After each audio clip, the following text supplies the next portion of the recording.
Oh, tak kira ini apa ya?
Ya Allah, kusir masuk.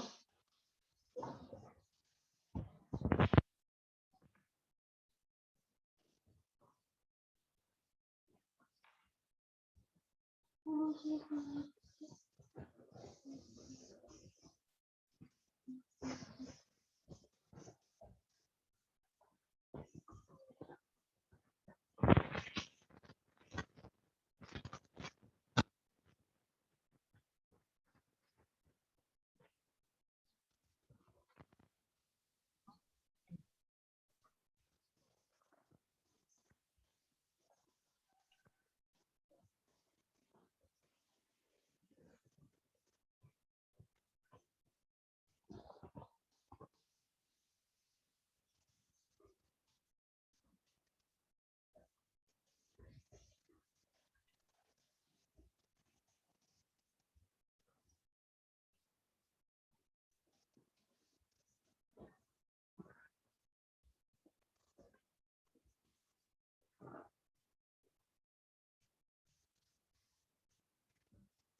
Share.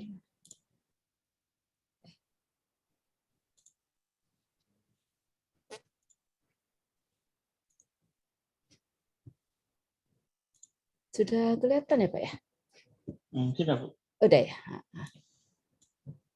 Nah, saya suka suka baca-baca apa istilahnya, suka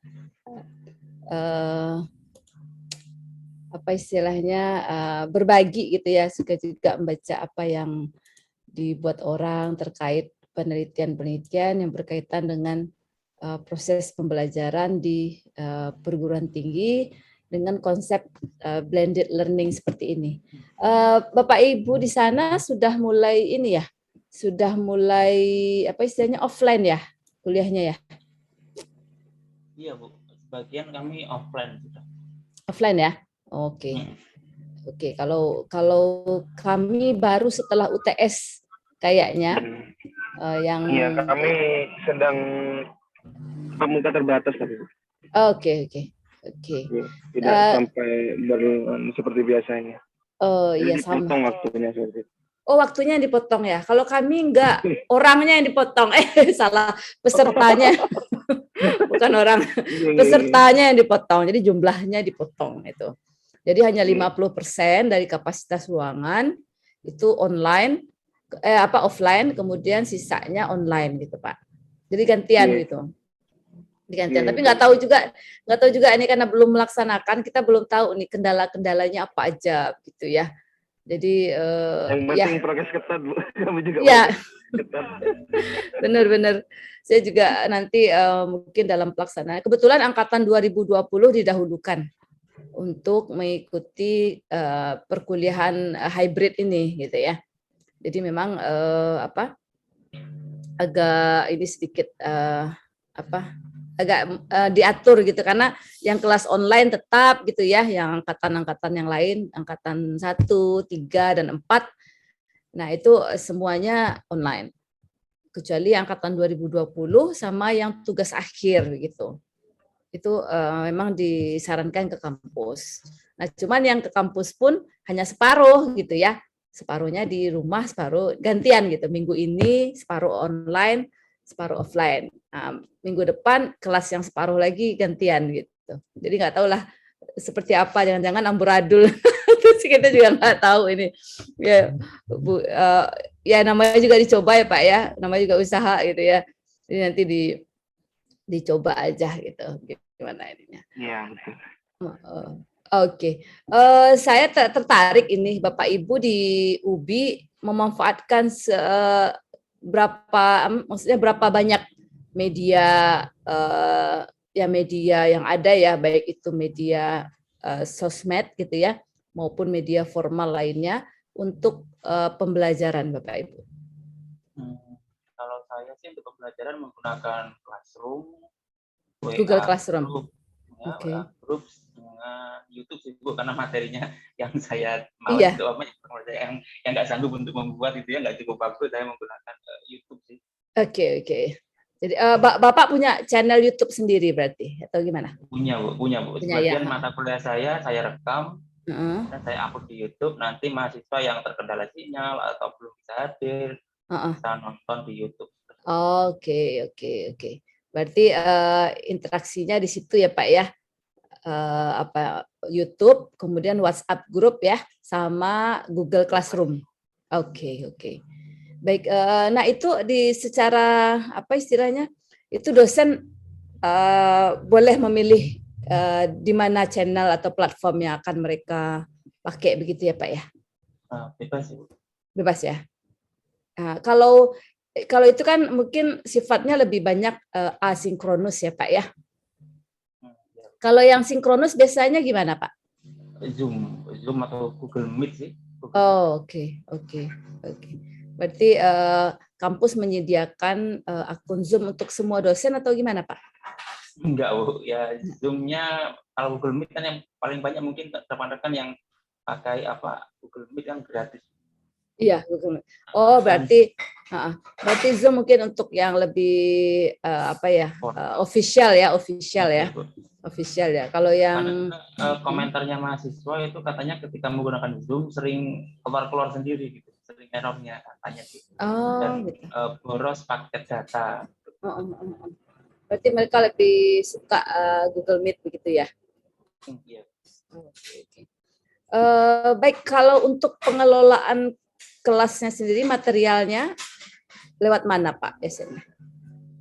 Kalau saya ke Classroom, maksudnya pengelolaan itunya Bu. Ya, material, bahan ajar dan seluruh resources. Saya upload di Classroom beserta tugas-tugasnya itu saya upload di Classroom. Oh. Karena kan lebih terstruktur ya. Iya. Kalau Classroom lebih terstruktur memang. Oke. Baik. Iya, tunggu Umi kibul Kak.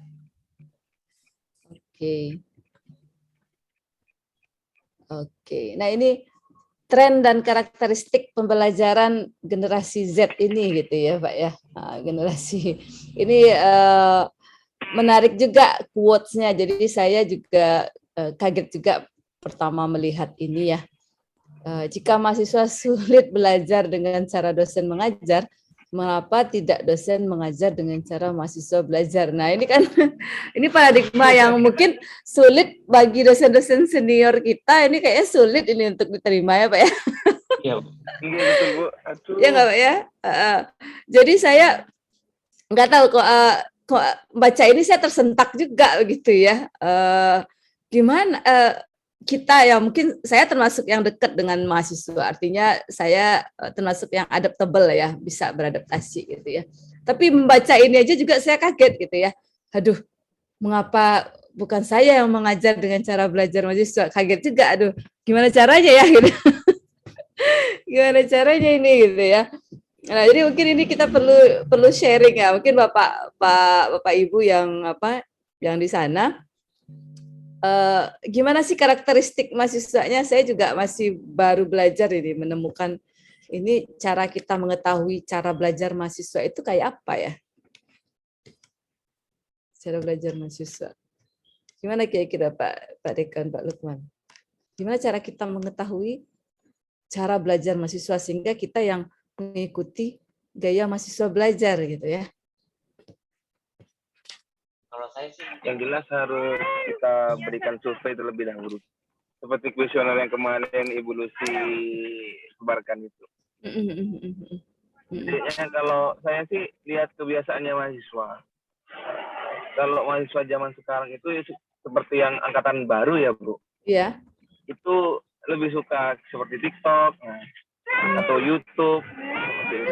Jadi kalau saya pernah juga ikut seminar yang diadakan kampus saya dulu di Bali itu, kemudian pematerinya dari UGM, Bapak Made Arsana itu, ternyata Bapak Made Arsana juga merangkang kalau anak zaman sekarang itu kita bisa ngajar pakai TikTok gitu. Saya juga tahu pakai TikTok.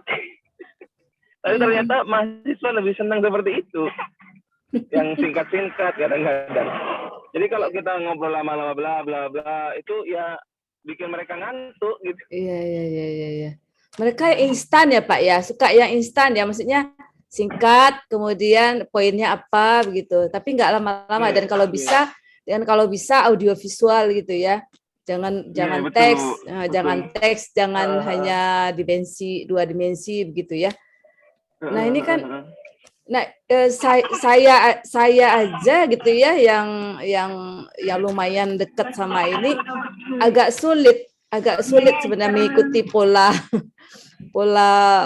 mahasiswa begitu ya.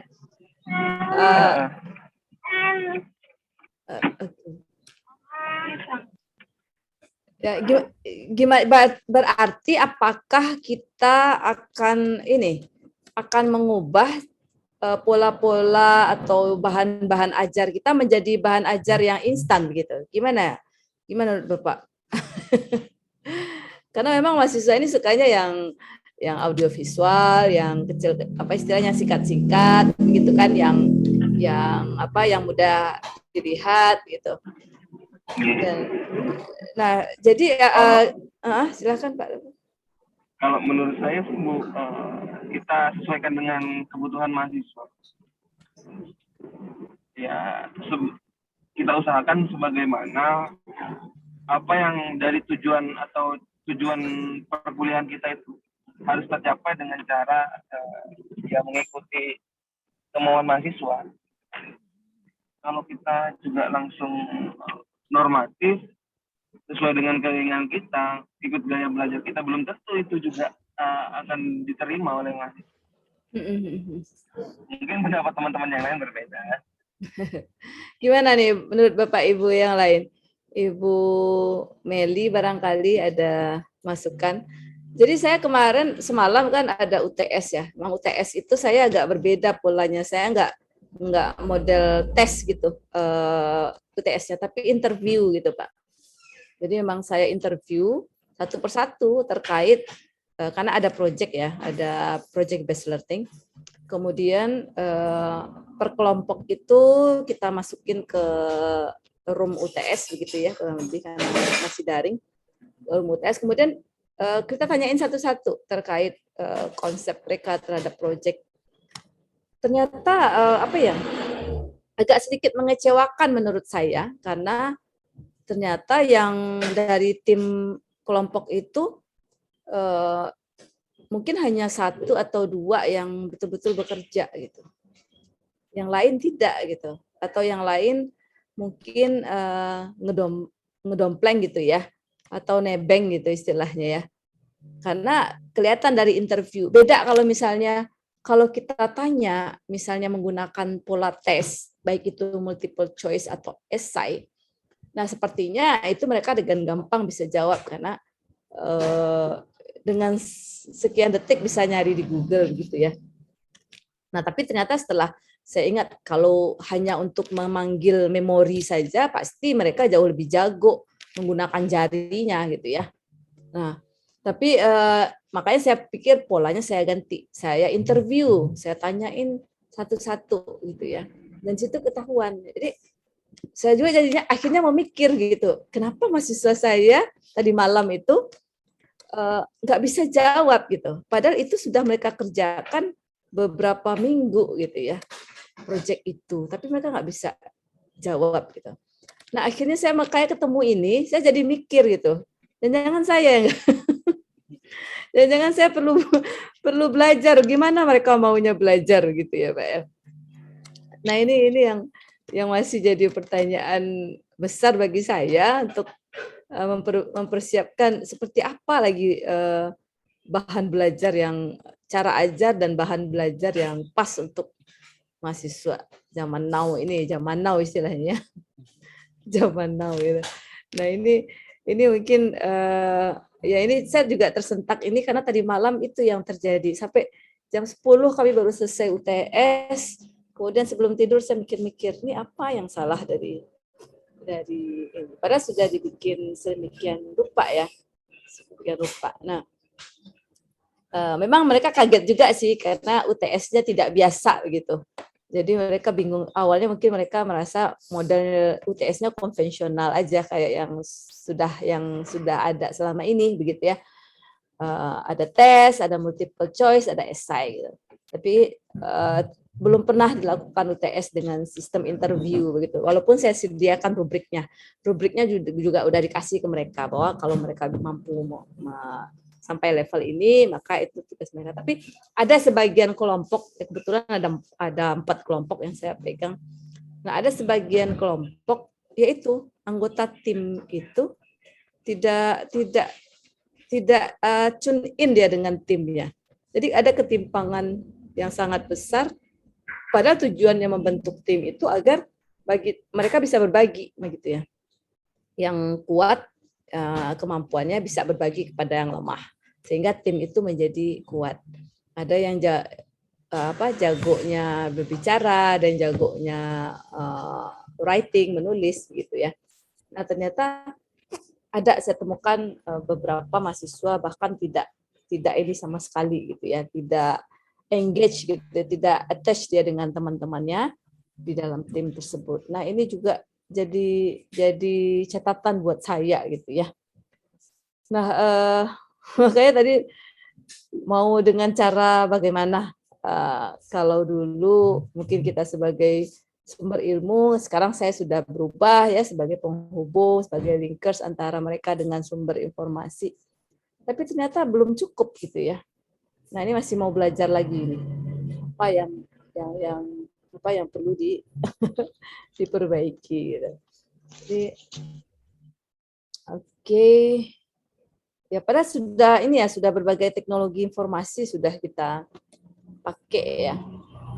Tapi mungkin yang kita pakai misalnya kayak Moodle, kayak apa istilahnya kalau kita kan pakai MS Teams, Moodle gitu ya. Sebetulnya masih terlalu berat buat anak zaman Z ini gitu. Mereka mungkin sukanya Instagram gitu ya, Instagram, TikTokan gitu ya. Instagram, TikTok. Nah, ini juga dosennya yang nggak suka. Ini dosennya malah yang nggak melek gitu ya, nggak melek sama yang begituan karena nggak suka medsos. Saya termasuk yang nggak terlalu aktif di medsos gitu. Ya karena berbagai pertimbangan gitu ya. Kan beda banget kalau anak sekarang justru mereka apapun mereka mengadunya ke medsos begitu kan. Sekarang. Kalau kita bahkan kalau bisa apa yang kita alami tidak perlu diumbar kan begitu. Itu kan pola yang berbeda begitu ya. Cara yang berbeda begitu. Nah, ini yang mungkin kita harus improve lagi, apakah mungkin media pembelajarannya perlu ditukar atau diupdate ke yang lebih milenial. Nah, kalau Pak Lukman sendiri pakai ini enggak ya, misalnya gimana perkembangan atau pelaksanaan proses pembelajaran menggunakan media atau platform yang selama ini Bapak Ibu pakai di UBI? Itu sudah cukup atau bagaimana? Atau memang perlu improvement? Baik Bu, saya sebenarnya agak terkesan ke TikTok dan Instagram Bu ya. TikTok dan Instagram bukan hanya untuk curhat-curhatan, tapi sudah saya banyak temukan konten kreator di bidang pendidikan. Yang ternyata memang luar biasa menurut saya Bu ya. Kalau saya dulu mengikuti pelajaran sejarah gitu Bu, salah satu contoh itu kan pelajaran sejarah itu sangat membosankan gitu Bu ya. Perang Diponegoro terjadi tahun berapa, tokohnya siapa ini. Nah, sekarang saya banyak temui, saya akan meng-follow beberapa akun sejarah di mana di Instagram itu mereka membungkusnya menjadi sangat menarik gitu. Jadi kita itu jadi paham konten sejarahnya, tapi singkat hanya satu post itu sudah bisa. Bahkan ada yang kayak dibuat meme gitu ya, yang lucu-lucu gitu. Itu malah mengena gitu. Oh, maksudnya gini gitu. Kalau saya dulu baca teksnya itu panjang sekali gitu. Misal penyebab perang dunia gitu itu panjang banget dan saya itu susah menyimpulkan. Tapi dengan melihat satu gambar, mungkin 1-2 gambar itu sudah mewakili karena ini gitu. Dan itu yang lain misalnya bahasa Inggris itu saya temui banyak sekali, bahkan saya sendiri juga belajar memperbaikilah skill bahasa Inggris saya dari Instagram tersebut gitu. Karena banyak hal yang di pelajaran ketika saya terima di kuliah itu tidak ada gitu ya. Tips dan triknya, mungkin kata-kata yang umum digunakan, kata-kata yang selama ini kita gunakan ternyata salah, itu luar biasa sekali gitu. Nah itu yang kemudian saya juga tertarik sih membuatnya, tapi belum nggak sampai seperti konten kreator gitu ya, karena juga nggak terlalu suka medsos. Tapi coba saya kemas, misal satu bab itu dalam 3 menit seperti hanya inti-intinya saja. Iya, makanya saya juga mikir, aduh gimana ya cara bikin, kita kan materi kita segini ya, kalau kita misalnya presentasi bisa habis 100 menit, sekarang harus dibuat dalam 3 menit kan gitu ya. Iya Bu. Gitu. Ini challenge yang juga saya mikir, apa jangan-jangan mereka susah nangkap dengan cara kita, walaupun sudah dikasih YouTube begitu ya, sudah dikasih mungkin masih kepanjangan buat mereka ya, kepanjangan. Iya Bu, gitu. Kalau saya baca, saya pernah belajar itu teori media pembelajaran waktu saya S2 di ITB itu katanya tidak boleh lebih dari 5 menit, 8 atau 5 menit itu sudah batas maksimal manusia menerima konten.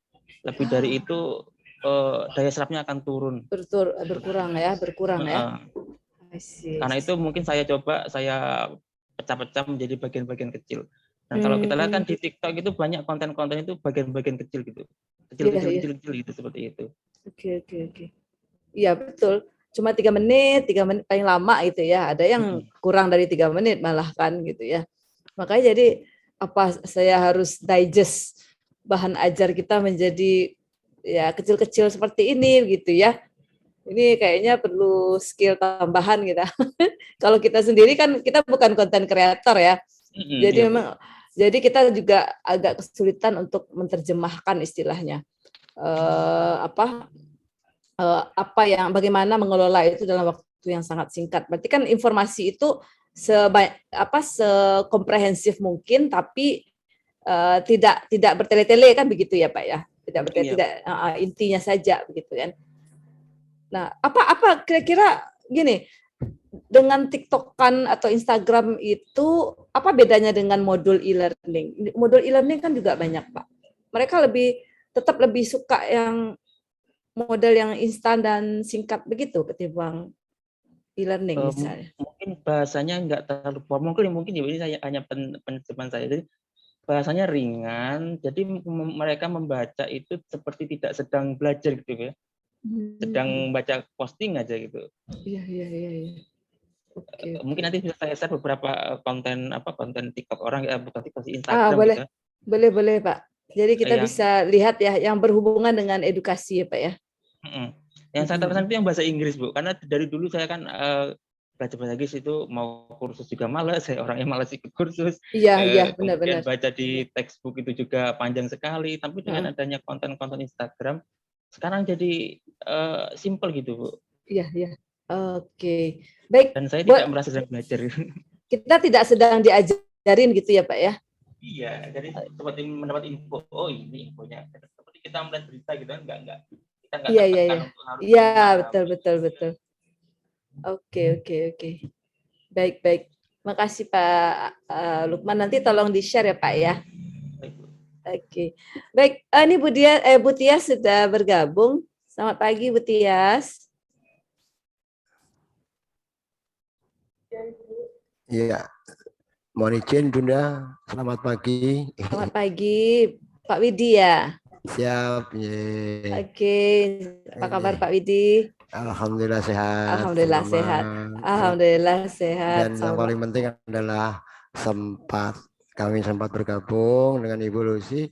Alhamdulillah pagi ini saya dapat pencerahan sekaligus penguatan kapasitas bagi seorang teaching ya. Iya, Pak. Baik Ibu, terima kasih. Sama-sama Pak Widi. Saya mohon izin polisi untuk minta waktunya sebentar. Silakan. Pertegas dari Pak Lukman tadi, kami dari UBI yang dalam hal ini saya di Askah kebetulan juga aktif di S1 UBI. Mohon petunjuk sekaligus saya sampaikan informasi bahwa saya ini old sangat tua sekali sehingga terkesan katrok ya dalam hal IT. Saya juga kok ini Pak, saya juga kok. buta teknologi. Namun demikian saya berusaha belajar dan terus belajar. Iya, iya. Ya, mohon petunjuk nanti Ibu. Iya, sama-sama belajar kita Pak. Seorang guru ya. Kalau boleh saya sampaikan di sini dulu bahwa sumber belajar itu kalau saya melihat punyanya Pak Jarto itu kalau nggak salah, yang pertama adalah learning to know, learning to do, ada learning to live together, learning to be. Nah, sumber-sumber belajar ini ternyata ini merupakan satu petunjuk juga dalam hal kita sebagai seorang pengajar. Namun yang paling sulit sekarang ini dengan bergulirnya globalisasi, arus informasi, TikTok dan sebagainya, ini sangat berpengaruh ketika learning by doing, proses belajar pembelajaran ini kami agak kesulitan ketika mahasiswa kita udah kadang muntuk bicara di depan ya. Saya lihat di pojok belakang, di tengah itu ketawa sendiri. Barangkali dia aktif dalam TikToknya atau apa ya, konsennya itu ternyata alih perhatian. Padahal saya berusaha bagaimana kita membuat PowerPoint itu yang agak menarik, ada gambar dan lucu. Bagaimanalah kita kreasi bisa semampu saya. Namun kadang-kadang ya ini saya lebih banyak kadang-kadang memberikan tugas, kemudian secara manual. Kemudian kadang-kadang saya menunjuk seseorang yang kebetulan dia asik sendiri. Nah ini mohon petunjuk Ibu, cara antisipasi teman-teman yang kadang-kadang asik sendiri tadi. Dia mungkin komunikasi dengan HP-nya, dengan WA-nya, sehingga concern ke pembelajaran ini. Apakah harus dilarang membuka HP atau gimana ya di kelas itu? Kemudian kita bisa concern gitu. Karena apa? Ini kasihan yang lain. Yang lain serius mendengarkan, ternyata yang lain ketawa. Saya tanya, loh Mas, Mbak, kayaknya saya nggak lucu sih kok ketawa. Kenapa? Saya mau keras atau mau ini, eranya sekarang nggak zaman ya kalau namanya Pak dosen kasar, keras itu nggak zaman ya. Iya, benar. Tetap kita bina, kita pelihara, kita jaga attitude mereka. Akhirnya apa? Saya melihat dari 3 domain bahwa tujuan Anda di sini adalah knowledge, skill, and attitude. Saya tekankan kepada attitude-nya, dari etikanya, dari bagaimana mereka memiliki tanggung jawab dalam proses learning by doing. Nah, mohon petunjuk Ibu, ya ini bagaimana mengatasi saya yang sudah tua, kemudian penguasaan IT ini juga masih tertinggal, underdeveloped, masih kurang. Terima kasih Bunda. Sama-sama Pak Widi. Sebenarnya sebenarnya jangan minta petunjuk Bapak, saya juga belajar di sini. Kita sama-sama belajar ya Pak Widi ya.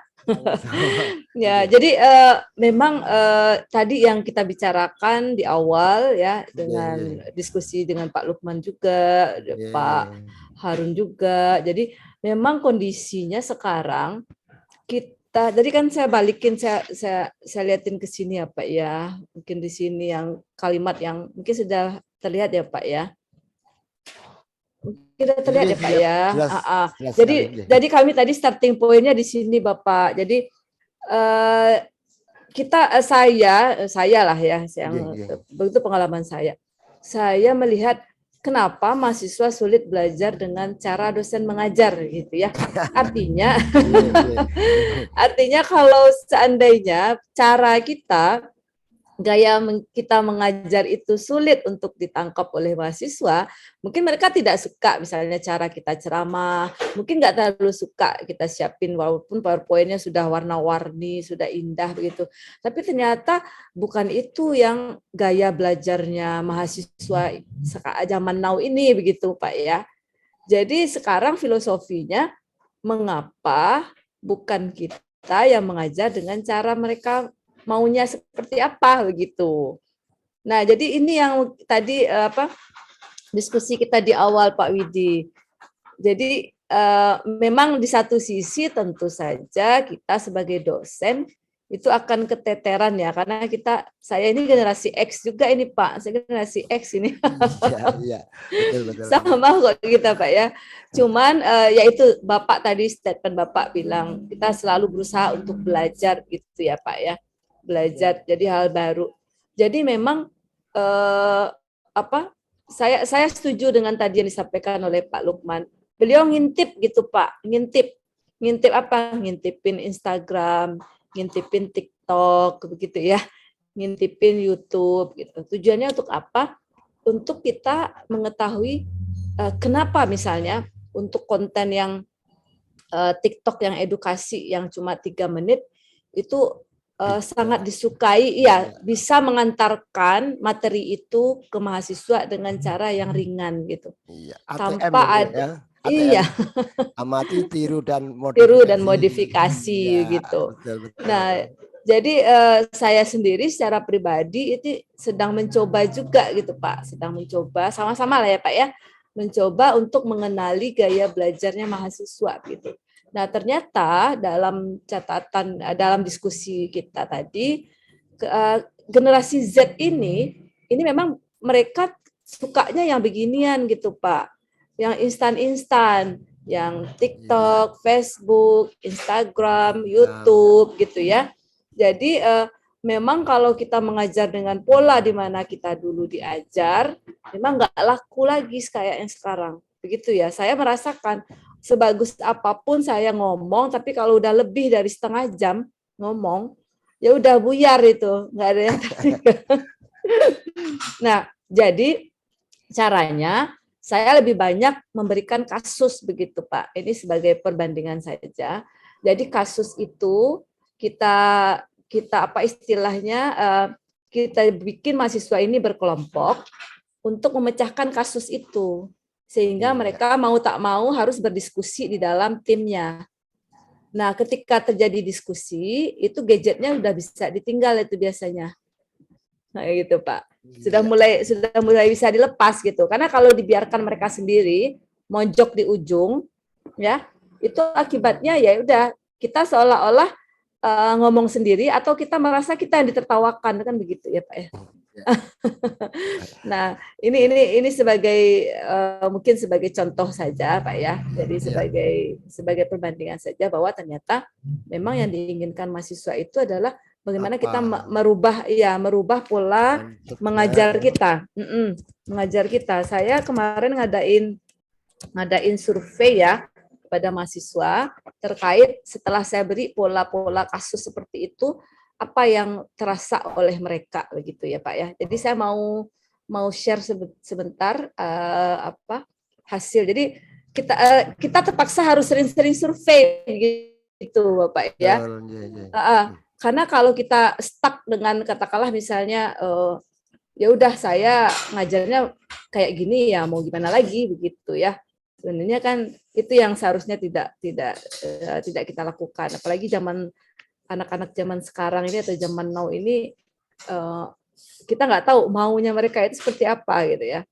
Nah, jadi saya mau share sedikit. Nah, ini Bapak Ibu, ini survei saya kemarin saya berikan kepada mahasiswa. Jadi saya suka ngasih kasus-kasus gitu Pak. Jadi misalnya kalau Bapak maaf, materinya apa? Pelajarannya maksud saya, materi kuliahnya. Kebetulan MKDU, jadi mata kuliahnya Pak. Pendidikan Pancasila dan Kewarganegaraan. Pancasila dan Kewarganegaraan. Nah, ini kebetulan ini Bunda, saya menekankan pada attitude dari sisi karakter, bagaimana kita persuasif mengajak teman-teman mahasiswa itu tidak hanya sekedar menghafal atau sekedar memahami, tetapi penekanan saya 50% saya masukkan bagaimana memiliki karakter yang beradab. Baik. Jadi pendidikan karakter. Baik. Bunda, Oke. Nah, mungkin Bapak mereka kalau istilahnya mungkin Bapak bisa kasih contoh-contoh kasus bagaimana kasus yang tidak berkarakter, kemudian dampaknya apa? Atau kasus-kasus yang tidak sesuai norma, kemudian apa akibatnya? Sehingga mereka punya bayangan, oh kalau saya tidak berkarakter, kalau saya tidak memiliki norma, maka saya ya nanti akan terjerumus ke hal yang ada di dalam kasus ini. Mungkin kurang lebih begitu, Pak. Iya. Nah, saya melakukan pola-pola Survei. seperti itu. Saya kan dalam setengah semester terakhir, kan hari ini kita, minggu ini kita kan UTS ini. Iya. Minggu ini UTS. Jadi dalam sebelum-sebelumnya banyak beberapa kasus yang saya kasih. Saya kebetulan mengajar keselamatan dan kesehatan kerja, lingkungan kerja. Ada banyak sekali kasus-kasus kecelakaan kerja di mana-mana gitu ya Pak ya. Dan itu saya jadikan kasus pembelajaran. Kemudian mereka berdiskusi, mereka menemukan teori yang mendukung, undang-undang yang mendukung. Nah itu kita trigger terus. Kemudian mereka survei ke lokasi, apa yang terjadi, apa penyebabnya, segala macam. Nah kemudian saya tanya ini setelah UTS kemarin, saya tanya, kira-kira bagaimana penilaian saudara kalau saya kasih kasus-kasus seperti itu, gitu ya. Misalnya saya tanyakan, dengan kasus itu saya lebih memahami beberapa kasus ketiga yang terjadi di dunia nyata. Kemudian metode kasus itu membantu saya berpikir dan bekerja secara sistematis. Dengan metode kasus saya lebih mudah memahami materi. Dengan metode kasus saya menjadi mengetahui untuk apa materi kuliah ini dipelajari. Dengan metode kasus saya lebih bersemangat mencari dan menggali informasi yang dibutuhkan. Metode kasus membantu saya aktif berkomunikasi dan menyampaikan ide kepada anggota tim. Nah ini saya bilang tadi berdiskusi terus gitu ya Pak ya. Siap. Jangan biarkan mahasiswanya diam sendiri di pojok gitu. Bermain sendiri. Sendiri. Nanti mereka main sama gadgetnya. Kemudian saya coba lihat apa yang direspon oleh mahasiswa. Nah, kira-kira seperti ini Pak, Bapak Ibu hasilnya. Ya. Nah, itu memang lebih banyak ke arah kanan ya Bapak Ibu, lebih banyak ke 4 dan 5, walaupun ada yang 3. Tapi alhamdulillah nggak ada yang 1 dan 2 begitu. Gitu, 1 dan 2. Jadi jawabannya Sangat dari setuju. 1 itu sangat tidak setuju, yang paling tinggi itu sangat setuju. Yang 4 lebih setuju, 3 setuju. Jadi dengan ini saya jadi tahu keinginan mahasiswa. Iya. Alat ukur ya. Alat ukurnya, ya. Jadi dengan kita selalu sering melakukan survei, ini kan nggak lebih dari 2 menit udah selesai ini kan istilahnya. Artinya nggak perlu waktu banyak untuk meminta mahasiswa survei begitu. Nah ini akan jadi catatan bagi kita. Oh ternyata dengan berbagai kasus yang kita berikan, nah mahasiswa senang begitu. Artinya dia jadi berpikirnya lebih sistematis, kemudian lebih mudah memahami materi gitu Pak ya. Dan nah, lebih betah. Iya. Mungkin begitu. Iya sama-sama Pak Widi. Iya sama-sama Pak Widi. Saya juga nanti berusaha semaksimal mungkin untuk belajar dan terus belajar. Ya, pasti insya Allah. Makasih Pak Widi. Oke, demikian Bapak Ibu, ini contoh saja ya Bapak Ibu ya. Kita lakukan survei. Jadi kemarin yang mungkin sesi 10 hari di bulan Oktober, saya pernah ngasih, ada yang project based learning, ada yang case based method ya Bapak Ibu ya. Nah kalau ini kita memang lebih banyak yang berbasis kasus, karena tergantung mata kuliahnya. Kalau yang project kemarin baru tadi malam selesai UTS. Hasilnya ada yang bagus, ada yang mengecewakan juga begitu ya. Nah ini dalam bentuk yang berbasis project ini saya masih nyari ini pola yang bagusnya seperti apa. Nah jadi tadi seperti Pak Lukman sampaikan, memang TikTokan barangkali mahasiswa ini lebih senang TikTokan, Instagraman gitu ya. Mungkin nanti saya juga mencoba beralih ke pola-pola yang lebih instan begitu. Karena memang kalau untuk project kita kan hampir tidak ada pemberian materi. Mereka gali sendiri gitu ya. Nah, ternyata resource yang ada itu kebanyakan isinya teks, jurnal, kemudian video presentasi begitu ya. Mungkin itulah yang menyebabkan si mahasiswa kita ini sebagian kecil itu masih merasa sulit untuk memahami begitu. Nah, jadi karena dalam basis kalau project karena mata kuliahnya mata kuliah tingkat akhir, maka kami tidak ngasih kuliah begitu istilahnya. Tapi ketika saat UTS ditanyakan, memang kebanyakan masih blank gitu, masih bingung. Nah, jadi tapi kalau yang ini karena mata kuliah di semester berapa ya saya lupa, 5, Dan ini masih blended gitu ya, masih mix antara materi dengan tugas-tugas problem solving. Nah, tapi begitu materinya yang sifatnya pemberian materi, saya gunakan sifatnya kasus. Nah, case-based method, metode kasus. Dan ini ternyata mampu lebih baik ya, lebih baik hasilnya bagi mahasiswa ketimbang metode saya harus ngasih slide atau jurnal yang harus mereka baca begitu. Nah, mungkin itu cara berbagi salah satu yang sudah saya lakukan untuk melihat gaya belajar mahasiswa. Iya, nanti mungkin bisa saya modif. Ya. Terima kasih Bunda. Sama-sama Pak Widi. Iya. Oke. Halo Bu Tias. Bu Tias, maaf ya pertemuan terakhir kita nggak tuntas ya. Saya waktu itu internetnya shutdown tiba-tiba gitu ya.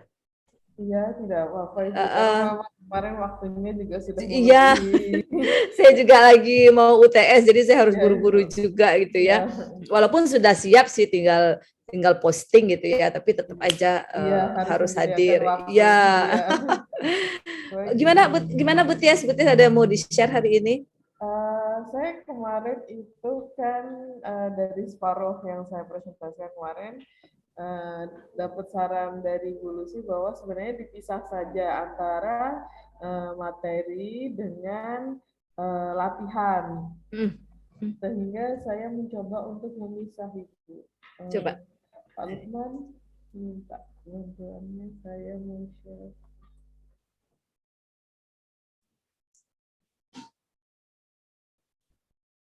Pak Lukman. Pak Lukman, Bu Tias belum dijadiin host ya, co-host ya? Pak Lukman. Udah sekarang Mbak. Sudah, Mbak. Oke. Ya, Ibu ini. Izin share ya Ibu.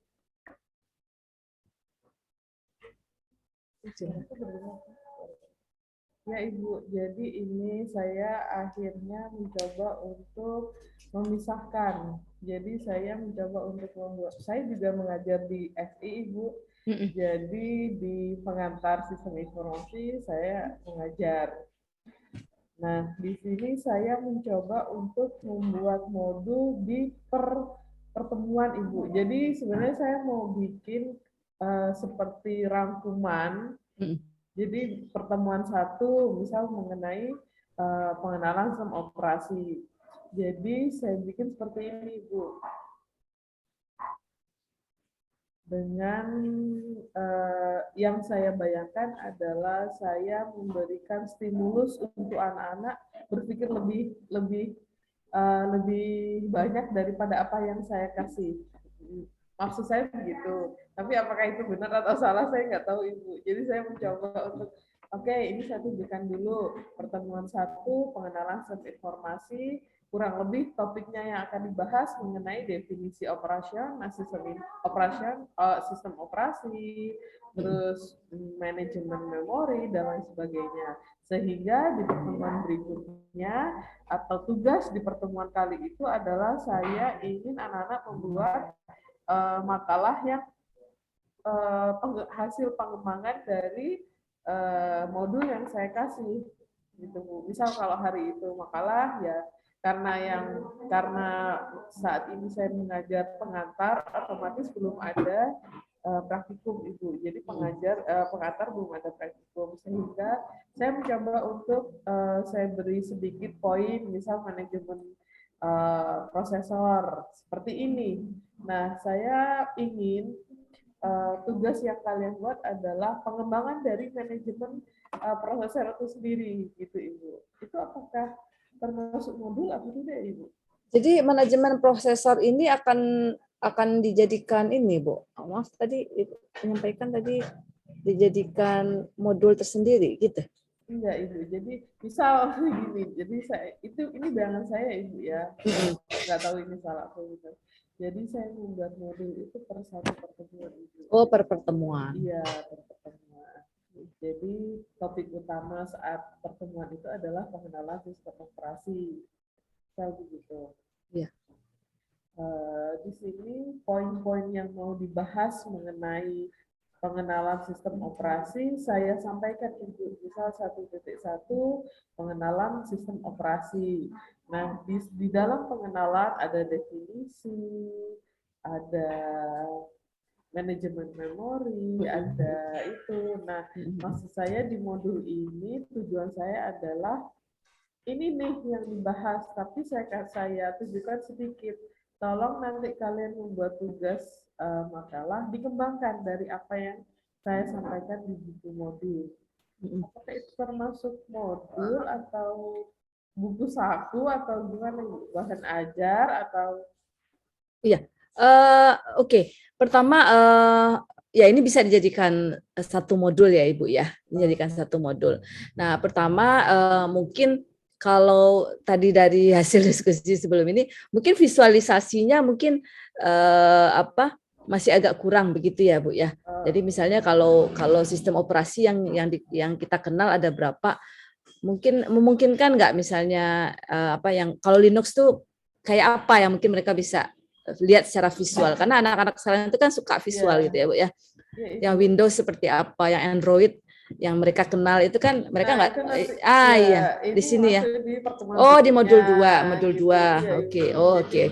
Yang pertama saya ingin kalian harus mengerti landasan dulu apa sih pengantar sistem operasi itu apa. Nah, itu saya stimulus sedikit di pertemuan 1, tapi tugasnya mereka membuat makalah yang lebih luas dari apa yang saya sampaikan. Nah, kalau bisa definisi luas ini terdefinisi Bu. Statement luas ini terdefinisi karena mahasiswa sekarang dia juga nggak tahu. Dia pikir nambah satu kalimat aja udah terluas. Ya. Jadi kalau memungkinkan, kalau misalnya tugas itu ya Bu ya, kita maunya sampai mana. Nah, jadi misalnya kalau saya ya, contohnya saya siapin rubrik ya. Kalau mereka mampu menunjukkan lebih dari 4 jenis ini misalnya ya, nah itu dapat nilainya ini. Kalau antara 2 sampai 3 nilainya ini. Kalau kurang dari 2 ini. Sehingga mereka punya bayangan. Oh yang diinginkan Bu Lucy ini lebih dari 4 berarti supaya saya dapat nilai ini. Tapi kalau kita cuma mengatakan supaya lebih luas dari ini, nah itu mereka juga bingung. Ini seluas apa gitu ya? Nggak ada batasan jadinya gitu. Jadi anak-anak sekarang mereka suka yang eksak gitu, yang pasti gitu. Kalau yang ambigu atau yang generalis kok agak sulit mereka mendefinisikan. Nah, itu mungkin. Jadi maksud saya tadi sudah sampai ke sini, ternyata ini modul 2 berarti ya. Di modul 2 berarti. Yang gambar visual ini ya, Bu ya. Ibu masih mute. Soalnya di ruangan saya lagi rapi, jadi saya dulu. Oke.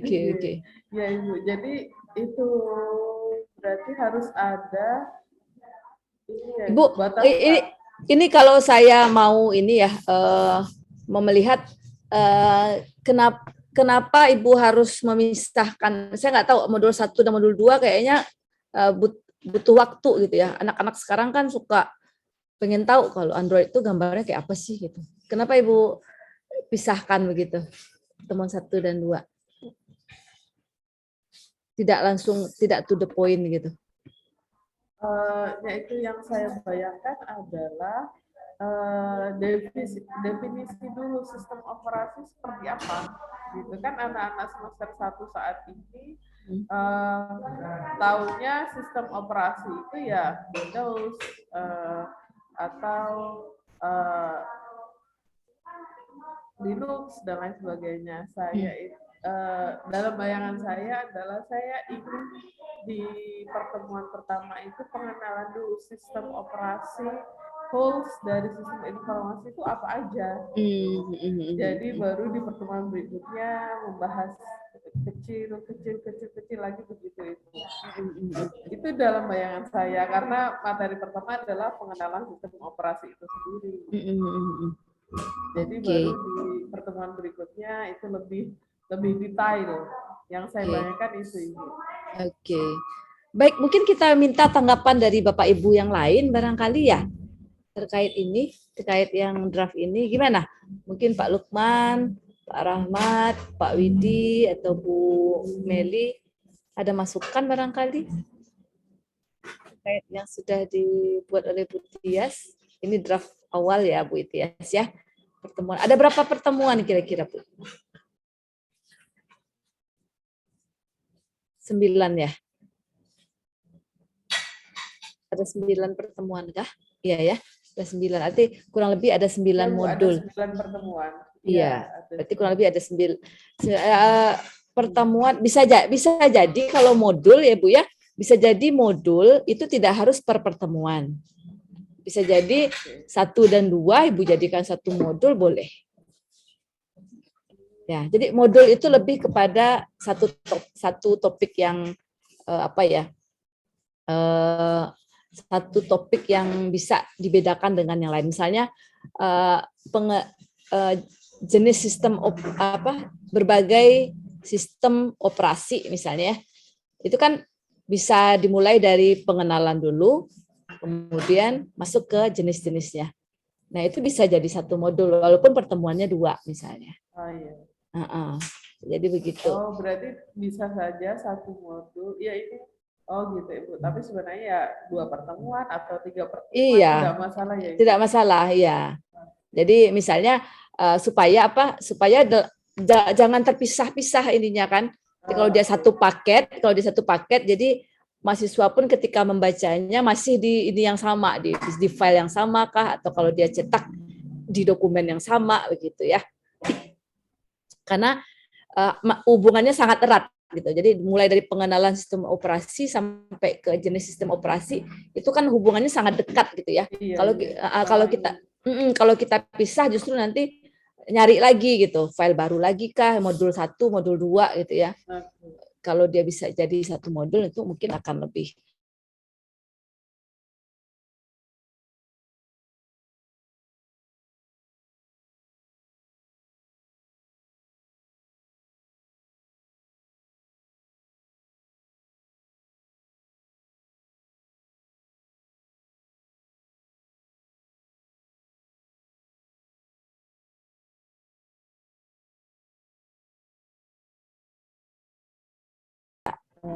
topik.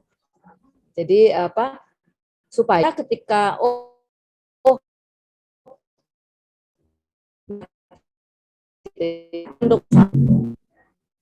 tuntas sampai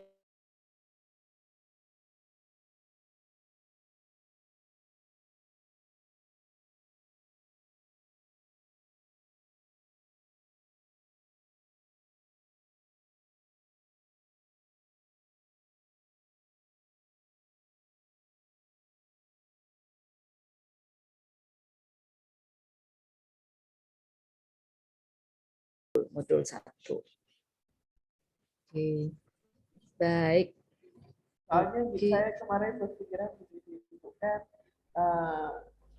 mahasiswa lulusan COVID berbeda dengan mahasiswa yang lulusan COVID ya. Iya Bu, saya bayanginnya karena setelah beberapa minggu saya ada tatap muka, responnya kurang cepat seperti misal yang lulusan yang normal gitu ya, reguler ya Bu ya.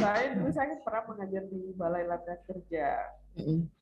Di sana memang karena mereka biasa bertemu dengan guru praktikum, akhirnya tektokan kami enak. Udah Bu, kita udah sampai sini, bagaimana ini error dan lain sebagainya. Kalau yang sekarang itu berbeda Ibu. Jadi mereka hanya mendengarkan apa yang saya sampaikan. Atau kalau tidak, mereka hanya mendengarkan apa yang temannya sampaikan. Kalau yang pernah saya alami dulu di BLK, Bu, saya ketemu ini di sini, saya ketemu masalah di sini. Kok ini enggak gitu? Oke, diselesaikan. Nah, sekarang itu yang saya banggakan adalah pelan-pelan mereka mengerti dulu landasan dari satu mata kuliah itu, mereka mengerti dulu dasar dari mata kuliah yang akan kita bahas selama 1 semester itu, baru yang pertemuan berikutnya topik kecil begitu yang saya banyak kemarin begitu Ibu, saya bikin modul itu. Sekarang Ibu sudah pertemuan keberapa? Keempat. Yang keempat ya. Iya. Kira-kira setelah pertemuan keempat, Ibu ada lakukan semacam itu namanya ya, formatif evaluasi atau formative assessment evaluasi. Kira-kira gimana? Belum. Hanya saya saja memperhatikan kelas begitu Ibu. Karena ternyata begini Ibu, saya kemarin juga kan ngasih pelatihan. Kemudian ada 1-2 yang nyerocos terus, artinya setiap saat gitu ngomong gitu, nanya gitu ya. Ini gitu kan. Tapi ternyata pas di bagian akhir kan kita sediakan latihan atau tugas gitu ya. Itu nggak kelar gitu. Tapi yang kemarin diam-diam ternyata kelar juga. Nah, jadi kita juga nggak bisa mastiin gitu ya.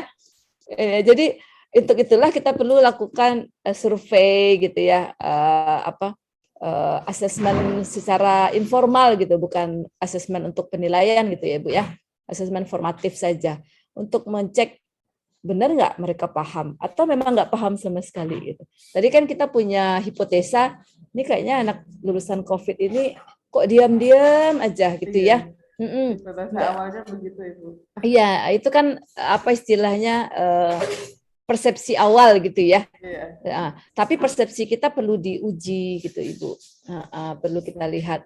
Mungkin Ibu tanya aja misalnya berapa orang satu kelas Ibu. Kalau nggak banyak sebenarnya masih mudah. Satu kelas itu ada 20 orang. Oh iya.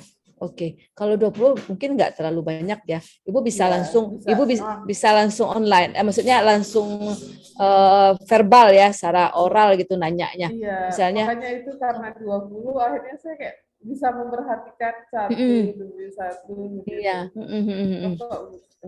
Perlu setiap pertemuan perlu diotak-atik lagi. Pertemuan ini, sepertinya pertemuan hari ini kurang menarik untuk dibahas. Bagaimana pertemuan minggu depan harus coba saya ganti lagi gitu.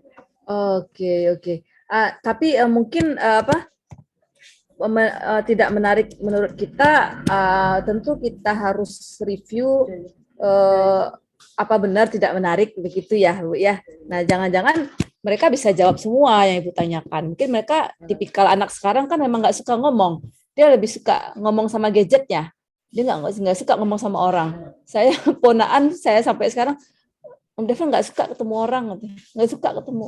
Ini ada teman baru diajak keluar, nggak usah katanya, nggak suka ketemu banyak orang gitu ya. Intinya apa istilahnya, siapa tahu ya, mungkin karena tipikalnya beda dengan zaman kita dulu gitu ya, atau yang beberapa tahun sebelum ini. Tapi bukan berarti kemampuan mereka jadi otomatis jadi lebih jelek, belum tentu juga mungkin Ibu. Jadi mungkin itulah sebenarnya tujuan formative assessment itu untuk memantau proses atau progres dari pembelajaran kita gitu. Maka sering-sering aja survei kecil-kecilan begitu ya. Kalau saya sih kayaknya gitu, survei kurangnya di mana, apa yang paling kita inginkan, ingin tahu materi kita nyampe apa enggak gitu ya.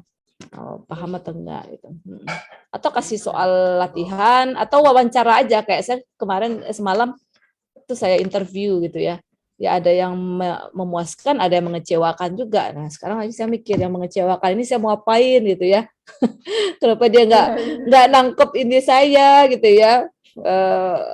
Materi pembelajaran saya, ya, salah saya di mana, ini lagi yang perlu diperbaiki gitu ya. Mungkin kurang lebih begitu Ibu. Atau Bapak Ibu yang lain ada masukan? Pak Lukman, Pak Rahmat, silakan. Kalau saya sih, ya pertemuan saya adakan survei kan, karena saya share kemarin. Jadi mereka mengisi Google Form yang intinya mereka paham sekali atau paham atau kurang paham atau tidak paham, dan di bawahnya saya beri kotak untuk mengisi pendidikan untuk saya. Dan itu baru saya lakukan kali ini sih, sepanjang saya mengajar baru kali ini. Kemarin dapat materi dari Ibu, saya ada ide, ya kenapa nggak saya adakan survei ya, pertemuan. Iya. Yang unik kan kemarin pas kalkulus pertemuan 2 itu yang saya anggap materi sangat mudah gitu, dan saya menganggap saya sudah menyampaikan dengan baik gitu. Ternyata dari hasil survei saya terkejut ya, karena sebagai dosen 60% itu merasa tidak paham maupun kurang paham, dan hanya 40% yang paham. Nah, dari situ kan saya, oh ternyata cara saya mengajar kemarin salah, mungkin kurang baik gitu ya. Dan dari kolom komentar juga banyak yang mengatakan terlalu cepat Pak menjelaskannya gitu. Padahal ketika ngajar saya tanya apakah ada yang belum paham, mereka diem aja gitu. Iya, iya. Benar-benar iya. Itu anak-anak sekarang makanya kadang ditanya pun mereka nggak mau respon, nggak responsif istilah prinsipnya ya, tidak responsif gitu. Kalau kita kan dulu menggebu-gebu gitu ya, bela-belain nongkrong paling depan takut nggak dapat kursi kan begitu. Tapi anak sekarang malah kalau bisa di belakang aja, paling banyak ngisi yang di belakang gitu, males hadir di depan. Nah, makanya jadi saya setuju itu dengan ide Pak Lukman. Saya juga melakukan sering-sering survei gitu ya Bapak Ibu ya. Karena semakin kita sering survei, kita semakin tahu apa yang mereka inginkan dan apa yang telah kita lakukan begitu. Walaupun surveinya kecil ya, saya nggak nyampe 2 menit ya, nggak nyampe 2 menit kalau saya lihat sih. Tapi itu sebenarnya berdampak. Jadi sebenarnya ini menunjukkan dosen yang baik nih, Pak Lukman nih salah satu dosen yang baik ini ya, yang ingin tahu apa yang diinginkan oleh mahasiswa terhadap pembelajaran beliau gitu ya. Jadi mungkin Bapak Ibu yang lain bisa jadikan brainstorming juga ini ya. Kita tanya sering-sering ya, mungkin kalau memanfaatkan teknologi lebih cepat karena memang dari sisi waktu lebih ringkas, kalau enggak ya tanya secara langsung, tapi memang waktu mungkin agak lebih panjang gitu. Gitu Bu Tias kurang lebih ya. Ya Ibu, terima kasih. Sama-sama. Oke, Bapak Ibu, jadi mohon maaf ini saya harus mohon izin pamit karena ada kegiatan lain yang harus saya handle. Jadi mohon diri, terima kasih banyak atas kehadiran Bapak Ibu semua pada pagi hari ini. Insya Allah kita ketemu lagi hari Selasa ya Bapak Ibu ya. Nanti saya kirim update jadwal yang tadi ya Pak Lukman ya. Baik, makasih. Assalamualaikum warahmatullahi wabarakatuh. Izin live Bapak Ibu. Waalaikumsalam warahmatullahi Terima kasih Bunda. Sama-sama ya Bapak Ibu, sama-sama. Semoga sehat semuanya. Ya, alhamdulillah. Amin. Amin ya rabbal alamin. Makasih Pak Dekan. Izin pamit Pak Dekan. Monggo Bu, monggo. Terima kasih. Terima kasih semuanya.